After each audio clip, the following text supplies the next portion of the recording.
When it comes to jail reform, Josh Spickler and his organization Just City have been at the forefront. Well, I think what we've seen in Shelby County historically is overuse of our jail. Just City and other organizations called for change regarding who is locked up and for how long.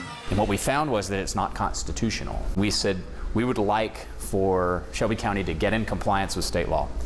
And if Shelby County refuses to do that, we believe we have a good lawsuit. The lawsuit was never filed because the county agreed to make changes. It's money.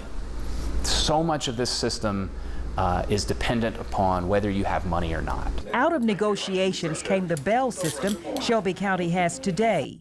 Individualized bail hearings within 72 hours of arrest. We'd never had that before. We'd never given people attorneys as quickly as we are now for that process. And the consideration of factors like ability to pay when setting bail.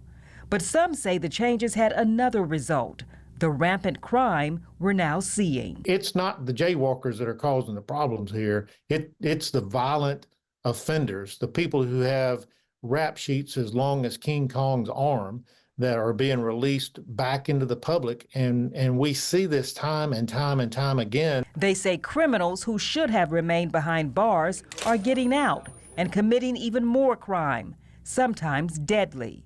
Like the shooting that killed Memphis police officer Joseph McKinney earlier this year.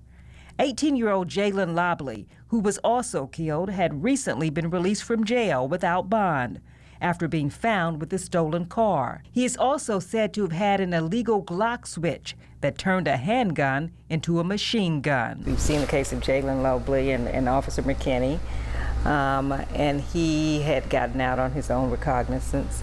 And so it's bringing back a lot of attention that the bail system is the problem. With the Officer McKinney case, it was absolutely the truth. And that was a case where the system failed. Because the system fails. It's a system made up of people, and it's imperfect, and it's always going to be imperfect, no matter how many improvements we make to it. He got a bail amount, a decision that was very normal, that was in keeping with the rules that we helped set out.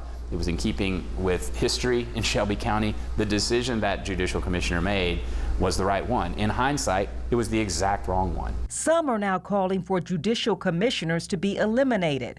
Senator Brent Taylor wants to consider having judges decide bail. Those decisions ought to be made by judges who are held accountable to the public and have to stand for election. The Shelby County Commission appoints judicial commissioners. Shelby County Mayor Lee Harris thinks it's time to change that. We should probably take the county commission out of the selection process for judicial commissioners. It'd be a better approach to have, the Shelby County mayor. I've still got a couple 2 years in office, but the next Shelby County mayor and so forth, to have a role in the selection process. I think that would make the process a little bit more deliberate. Senator Taylor was also behind removing ability to pay as a consideration for bail, citing Jalen Lobley as an example. He went to the bail hearing room where they used the ability to pay calculator and determined that he had no resources, so they essentially let him out on his own recognizance.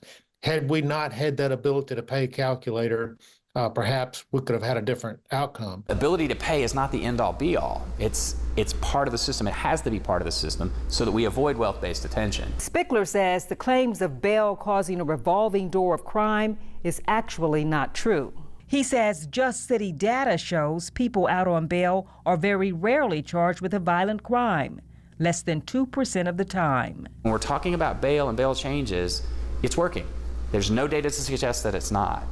The critics do not bring to us data that say violence is going up because we're letting more people out of jail. That's not true, I don't believe. He says the problem is a system that has been broken for a long time, and you have to look outside of bail first. To attack bail reform and the changes we've made in Shelby County right now is completely misguided. There's no data to support it. In fact, there's data to support that it's made us safer. For your news leader in Shelby County, April Thompson, WREG Investigators.